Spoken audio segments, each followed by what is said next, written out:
Good evening, everyone. I'm Mark Baldwin. I'm the chair of primary care here at the Arkansas College of Osteopathic Medicine.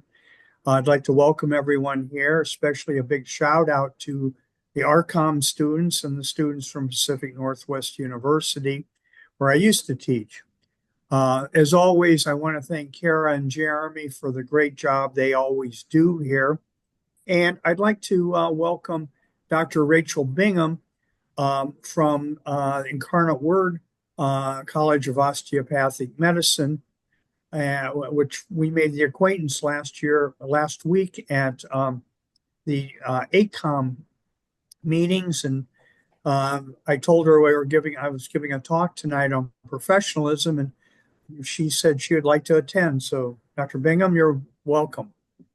So tonight, as part of our Solid series, I'd like to talk about professionalism. And for students that are getting ready to start their clinicals and for the first year students, we hear a lot of talk about professionalism, but I want to go in a little bit more in depth of what this is. How does this fit into us as physicians? So give me a sec to share my screen.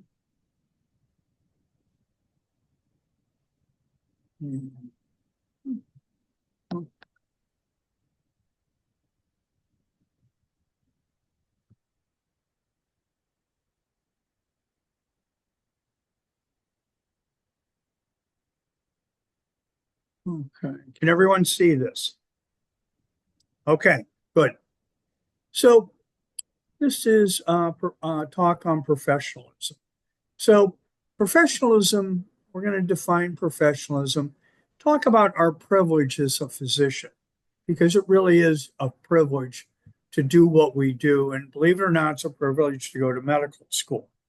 And I'm going to talk about a couple other things and give you some examples. I have a host of references, and I'm going to send this presentation off to Jeremy and Kara.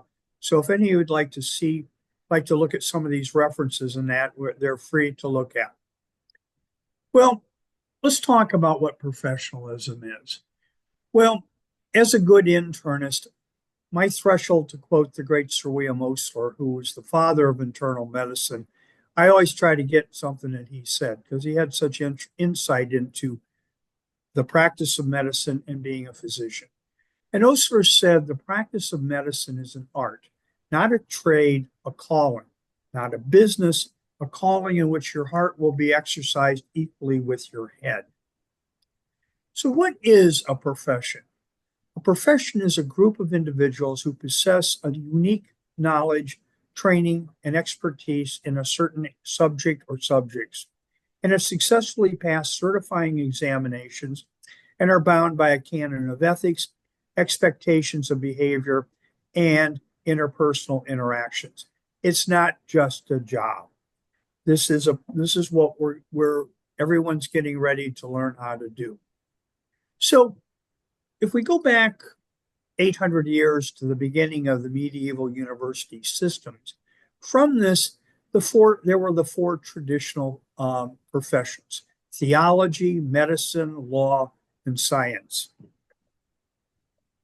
So when we talk about professionalism, this really is the guiding principles and behavior expectations by members of our professions. It is the expectations we have of ourselves and we have of others. If I was asked to give a short answer, a one-sentence answer for what professionalism is, I would say doing what's correct and appropriate for the situation. So what are we all doing here as physicians? If you know the entire curriculum, your first 2 years has one focus and one focus only, and that is to prepare the students for the scientific, clinical, humanistic, and practical tools for the practice of medicine. We encourage an expectation of professionalism in all of our interactions with our patients, with the support staff, with our attendings, with each other. Physicians are still one of the most respected of all the professions in the world. And remember what we do, we care for every aspect of life, from preconception to postmortem. Nobody has a job like that. And when you come to think of it, we make life-changing, life-saving, and life-altering decisions frequently between the blinks of an eye or sips of a cup of coffee with nary a change in our pulse. You stop and think of it. When was the last time you heard, is there a hospital administrator or healthcare executive in the house? We have an emergency, right? Who do they call on? They call on physicians because we can render aid. When also what we do as professionals, as physicians, we ask our patients to discuss personal, intimate, and private aspects of their life, frequently only knowing them a few minutes. You come in, I say, hello, I'm Dr. Baldwin. Please tell me the most intimate parts of your life. This is a heavy responsibility. Patients will also share with you details about themselves, sometimes almost as difficult to hear for them to describe, and sometimes these details they have never shared with another human being. We hold this information in strict confidence as part of our ethical obligation. We also examine our patients, either physically or surgically or by imaging, in order to provide the best care for them. You know, part of being a physician is examining a patient. Patients expect us to examine them. Again, a good doctor treats the disease. A great physician treats the patient who has the disease. Again, it's a great quote from Osler. You know, we are not, contrary to what some of the healthcare executives want us to think, we're not medical vending machines where you put in your symptoms, you pull a lever, and out comes your medication. You know, we do a lot more than that because we're dealing with human beings. With great privilege comes great responsibility. As physicians, we have the ultimate ethical and medical legal responsibility. This is a legal doctrine called respondeat superior, or the captain of the ship doctrine. If you have a patient admitted to your service in the hospital, no matter what goes on, you have the ultimate responsibility for this.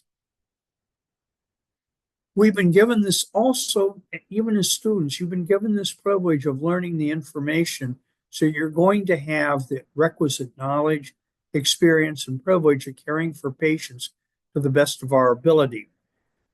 Right now, you're learning in 1 and 2 dimensional information about your patients. For the second years, in a few months, you're going to see real diseases in full-blown 3-dimensional aspects in patients. And that is where your knowledge is going to take another leap. Upon qualification, in a couple months, second years will be taking level 1 of COMLEX. About a year and a half after that, you'll be taking level 2. During your first year of postgraduate training, you'll be taking level 3. And successfully passing these, you'll be able to get licensure and subsequently hospital staff privileges and membership. And this is the privilege. We refer to this as a privilege that we earn not only by passing exams, but also by our profession. And that means practicing to the current standards of care for our patients, and most importantly, being an advocate for our patient. Remember, the buck stops with us. What about, I only want to do shift work? And I hear this a lot, and I understand this. The thing to remember, you're a physician and a professional 24 hours a day, 7 days a week. You can't really turn this off. What we do, and remember, what we do in our off time sometimes can impact our professional life. If we engage in some type of unprofessional behavior in our personal life, that can have serious consequences on our licensure and perhaps legal consequences. Remember, as I said, we're in a people business. My current and former students know this is one of my favorite lines because it is what we do. I'll give you a couple of suggestions here. If you're training or practicing in an area with a minority population, learn about the culture. Learn a few words and phrases in that native tongue. You would be amazed at how much trust you can get from this simple thing.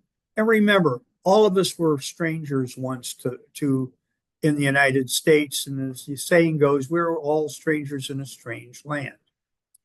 Get to know your patients as people.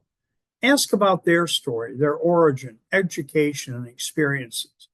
This not only gives you additional important information, but you establish a connection and it makes the patients feel, hey, this doctor cares about me as a human being, not somebody with diabetes and hypertension and heart disease. We're going to also at times be called upon to render care to people who've committed horrible acts. They deserve the same compassion and the high level of care as anyone else. We're not here to judge people. We may not agree with what they did. We don't have to. But every person, regardless of their background, deserves the highest standard of care. Again, this is part of professionalism, and this is part of our ethical bond to our patients and to our profession. Sometimes, what is the most important thing that we can do as physicians? Well, for the first and second year students, you've been spending a lot of time and a lot of effort learning and focusing on learning material, how to make a diagnosis, what's the appropriate treatment, what's appropriate follow-up, the doing part of being a doctor. And as doctors, we're real good at the doing part. But sometimes the most important and difficult thing to do is actually doing nothing. What do I mean? Does that mean if a patient's hemorrhaging, I don't do anything? No, I'm not saying that at all. The great writer Alexander Pope once said, fools rush in where angels fear to tread. Sometimes patients need just us there to listen. Hospital chaplains talk about the ministry of presence. Sometimes just being there and letting the patient know there's somebody there who cares about them. As I mentioned before, I'm a nephrologist. Every week when I round in my dialysis unit, I see my dialysis patients. And many times I'll go in and say, Mr. Smith, how are you doing today? Oh, doc, I'm doing okay. How are you doing? Sometimes when I say, how are you doing, Mr. Smith? He'll go off in about 5 minutes telling me about all the ills of mankind and how horrible his life is and all that. And when he's done, he'll say, well, doc, other than that, I'm doing okay. How are you doing? Okay. Sometimes just being present there and letting the patient know somebody cares about them is as therapeutic as a bag full of medication. Again, remember, our ultimate ethical responsibility is to our patients and to their wishes. Being there in a supportive pillar can be as beneficial, again, as I just said.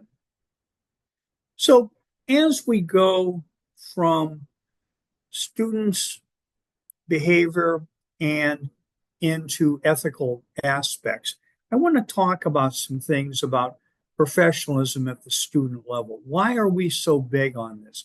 Why is it you hear from your faculty there, you'll hear from your assistant deans, you'll hear from your deans, you may hear from your provost about the importance of professional behavior as a medical student.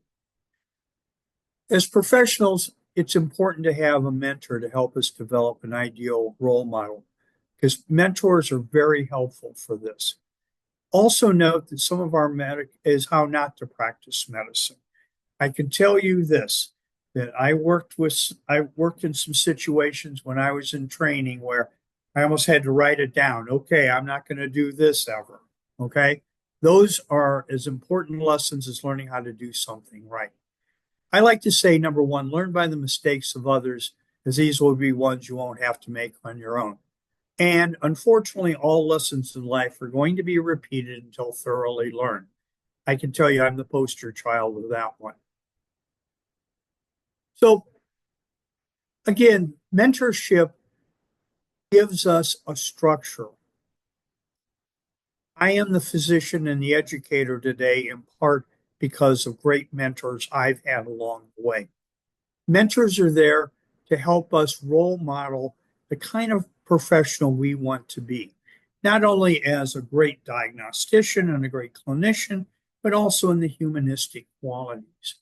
And at every level you should try to have a mentor. So my first mentor was this guy, and some of you from ACOI know him, Dr. Mike Johnston. When I was a medical student at the Kansas City School, when I did my very first rotation on internal medicine, Dr. J was my attending. To this day, I think he's one of the greatest physicians I've ever worked with. He was not only an excellent clinician, but he was a great humanitarian. And I learned so much from him. When I became an intern and a resident, I worked with this guy by the name of Gary Slick. Again, to ACOI, this guy is well known. Dr. Slick was one of the first nephrologists to get first DOs to become a nephrologist many, many years ago.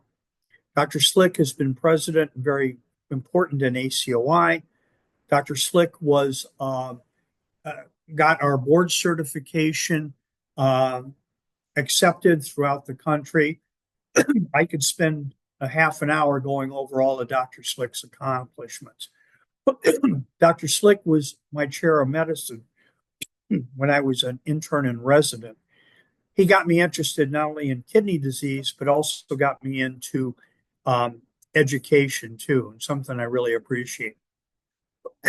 When I started my fellowship at Loyola University, Dr. Todd Ng was our chair. Dr. Ng was one of the pioneers in dialysis and was a gifted teacher and, again, a great humanitarian. My program director when I was a fellow was Karen Griffin. Dr. Griffin is now the head of nephrology at Loyola University, and she was a great combination of a phenomenal researcher, a great teacher, a great clinician, and for the Powerball, a really great person. So let's talk about why we need to talk about professionalism. A number of studies have shown that students with a history of unprofessional behavior are at high risk for future problems in not only residency, but after you get out of residency, the licensing board action and malpractice suits. I want to show you a couple studies here. The first big study from 2005 by Papadakis looked at 235 medical school grads from 3 different schools over about a 13-year period who had action with 40 different medical boards. They were matched to a similar control group. The medical school records showed that these students that had board action fell into 8 areas. Number 1, irresponsibility. Number 2, diminished capacity for self-improvement. Number 3, immaturity. Number 4, poor initiative. Number 5, impaired relationships with faculty, residents, and students. Number 6, impaired relationship with nurses. Number 7, impaired relationship with patients and family. 8, unprofessional behavior related to anxiety, insecurity, or nervousness. What they found was the students who were disciplined by the disciplinary board of the medical students at the medical school were 3 times likely, that means an odds ratio of 3.0, to face disciplinary issues by a medical licensing board versus a matched control. And this is a population attributable risk of over 25%.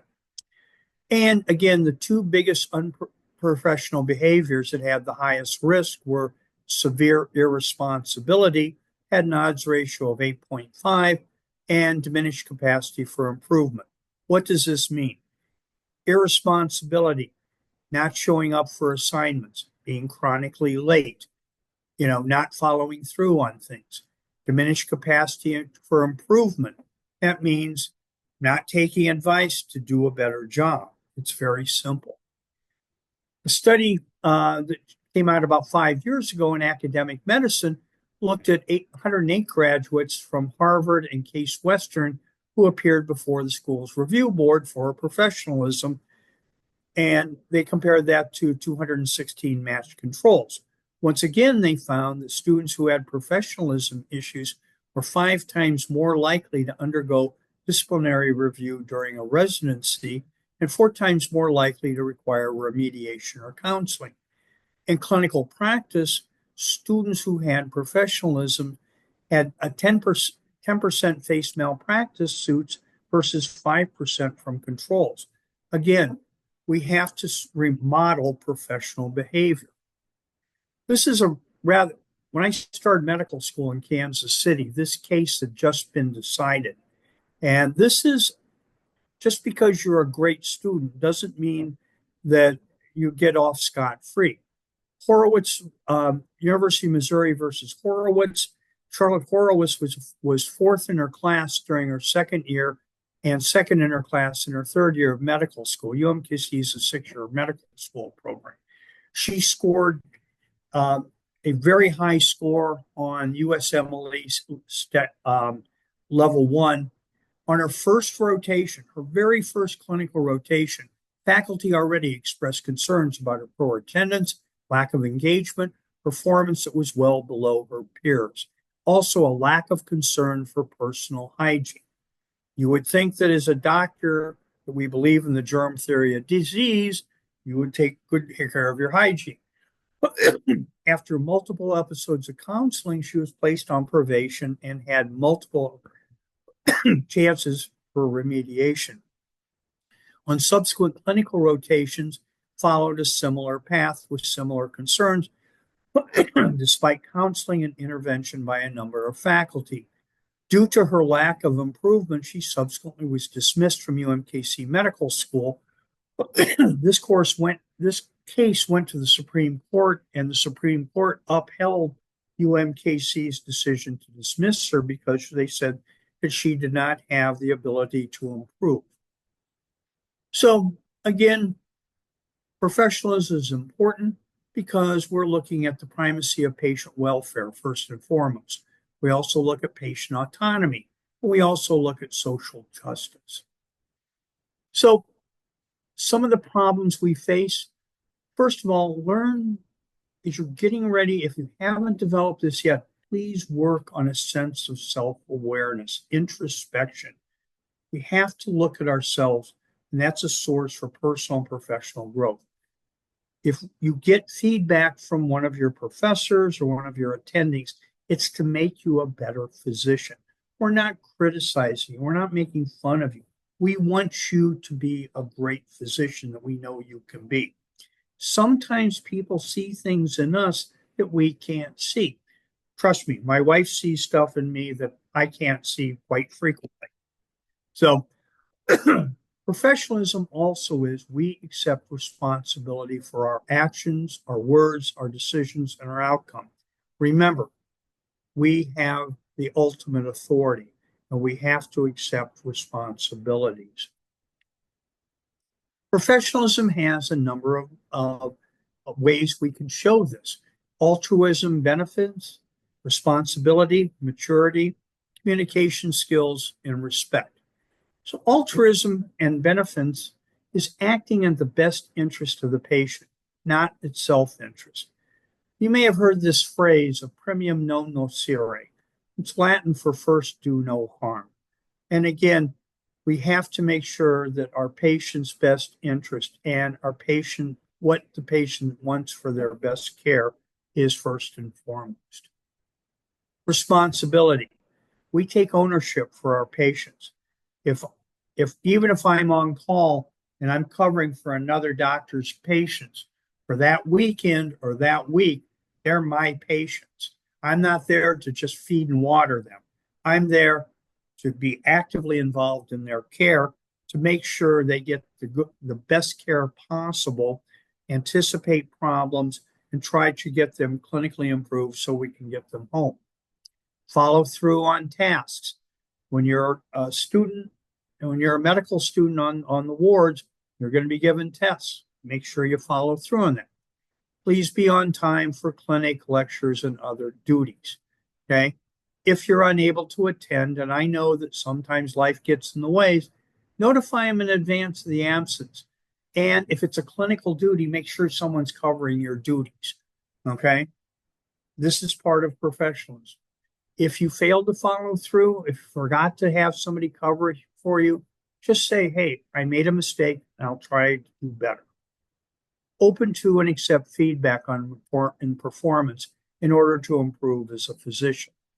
I got better as a physician because my attendings and my residents and the fellows I worked for told me, gave me good directions on how to do a better job. Because at the end of the day, I wanted to do the best job I could do for my patients. And I know all of you feel the same way. Maturity. Part of maturity is listening. Be teachable. Abraham Lincoln once said, it's best to keep quiet and make people think you're a fool, lest you open your mouth and remove all doubts. We know that when a doctor starts an interview with a patient, within 9 seconds, the doctor interrupts it. Now, since COVID, that's actually dropped to within 6 seconds. Doctors interrupt the patient. If we ask a patient to explain something, how can we know this in 6 seconds? Be teachable. Don't make inappropriate requests or demands. Above all, do not discuss your class rank, your GPA, or your board scores. And I'm going to tell you why. Because your attendings or maybe your residents didn't do quite as well, and it will target you. Okay. Approach your education with humility. Remember, you're always learning. I'm still learning. I like to say, if one does not seek humility, it will be given to them, and usually not in a pleasant manner. Don't be abusive or critical in stressful situations. It's stressful, okay? Everyone's under stress. And remember, it's easier to be critical than sometimes to be correct. Communication skills. If you look at when things go to court or when there's a problem that occurs, many times this centers around communication problems. Be respectful and patient with others, even when others are not. Maintain patient confidentiality in all respects. That includes in the elevator, that includes walking down the hall, that includes at the hospital cafeteria. Do not be sarcastic, derogatory, or sarcastic. Okay? You will rub people the wrong way. Try not to be loud or disruptive. Again, be humble in how you approach things. Respect. The key to success as a physician is respect. Be sensitive to the physical and emotional needs of your patients and of those you work with. Try to always maintain professional boundaries with patients, families, and staff. This is not the place to find the love of your life. You are here to learn how to become a physician. Try not to be biased or discriminatory. Okay? Remember, we're all in this world together. Sometimes we're going to deal with difficult patients. Okay? That's part of the game as physicians. Sometimes we see really good people at their very worst behavior. Many times this is based in fear and is projected as anger. What kind of fear issues? Fear of death, fear of disability, fear of financial ruin, fear of loss of a job, loss of a loved one, etc. Okay? Fear, and again, many times this is manifested in anger. Sometimes underneath the fear, patients may have feelings of guilt and shame. Patients in their insecurity may lash out at you or the healthcare team. Let me give you a good example here. If you engage their anger, trust me, it will escalate and harm will result. Try to present a calm, reassuring help. Try to engage the underlying dynamic. Try to figure out, okay, what's the fear issue here? Okay? Because if you deal with the fear issue, many times you can help the patient or the loved one in that work through this. Okay? So what's unprofessionalism? Okay, most doctors will tell you, I'm not sure what professionalism, but I know unprofessionalism. This is a quote from a famous Supreme Court case. It was actually an obscenity case when Supreme Court Justice Potter Stewart said, I can't tell you what it is, but I know it when I see it. So professionalism, unprofessionalism, comes down to about 10 different things. Number one, abuse of power. Again, putting your own interest ahead of the patient's best interest. Poor interaction with patients and colleagues. You hear about stories about doctors having a meltdown at the nurse's station or in the operating room. That may have been tolerated 40, 50 years ago. That is not tolerated today. Discrimination, bias, harassment, and bullying. This may be a good way to train Marines. It's not a good way to train physicians. Okay. I probably Dr. Good and I can share some stories when we were in training where, let's just say, we weren't spoken to always in the most respectful manner by some of our residents and our attendings. Okay. Again, part of my view of dealing with students is I try to deal with students and treat students in a manner I wish I would have been treated in some cases. Breach of confidentiality. This is a big no-no. You can get sued. You can lose your license over that. Remember, we have taken an oath of confidentiality. Arrogance. Again, nobody's impressed with somebody who acts like a jerk. Greed.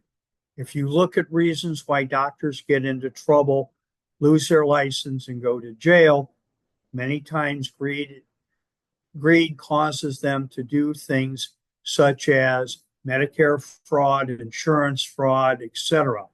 Okay, this is a classic example of unprofessional. Misrepresentation. Oh, if you have this procedure, I guarantee you'll walk again in that. Okay, again, we're not selling used cars. We're dealing with humans here. This is why when we have procedures, we have informed consent to say, these are the potential benefits, these are the potential risks. Impairment. Thing that'll get a doctor in trouble more than anything else is issues with substances, alcohol, drugs, psychological issues. There are plenty of treatments places available. Doctors have strict confidentiality if they seek treatment. And this is an illness like anything else. We need to treat it as that. Lack of conscientiousness, which means we don't follow up. We're not diligent in what we do. And lastly, conflict of interest. If I refer somebody to come to my personal lab to get all their blood tests done, I have a conflict of interest because I'm making extra money off of one of my patients. And again, this is against the law. So, as a medical student or as a resident, what are some examples of unprofessionalism? Not notifying the team of absences, okay? Just not showing up for your day's assignment, leaving patients uncared for. When you get out and practice, this is called abandonment, and you can lose your license over this. Chronic tardiness. Again, this is kind of a mild form of abandonment. And again, at the end of the day, if you're chronically late, it inconveniences not only the patient, but also the healthcare team. Lack of attention to dress and grooming. How you dress and take care of yourself outside of the clinic is your own business. But again, this is part of professionalism. Remember the UMKC versus Horowitz case. Use of unprofessional language with patients, staff, peers, faculty, and team. Unprofessional and inappropriate comments you write into the chart, providing team members or other physicians. If you ask any malpractice lawyer, they will tell you this is an absolute mortal sin, and please do not do this. Okay? Again, this is an example of unprofessional behavior. Dishonesty on rounds. For example, somebody says, Dr. Howard, what was the patient's potassium this morning?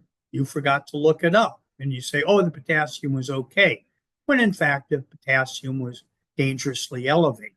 Okay? That's dishonesty. Dishonesty in research. We know that every year a host of research papers get retracted sometimes because of overt dishonesty in either the research design, to the point where sometimes papers have been recalled because of all the data was fabricated. Dishonesty in billing, overbilling, misbilling, double billing, lack of accountability. These are all forms of dishonesty. Again, not accepting responsibility.